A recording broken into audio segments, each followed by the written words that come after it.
Tingnan natin kung maka-scam yung GCash. Ay, yung mga scammer GCash. Sige, pasok mo. Ay, sorry pala.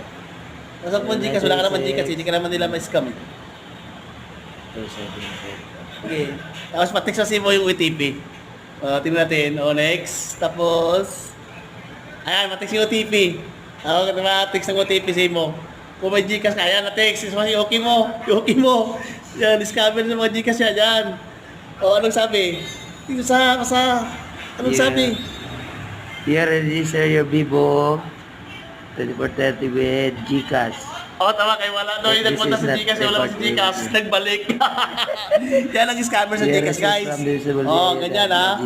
Pag may magtisin nyo na GCash, pag i-click nyo ang link na yan, sigurado, magbibigay ng OTP yan. Pero ang number mo pa rin ang naka-registered. Kaya iwas kayo mga langga, Ayan na, iwas kayo.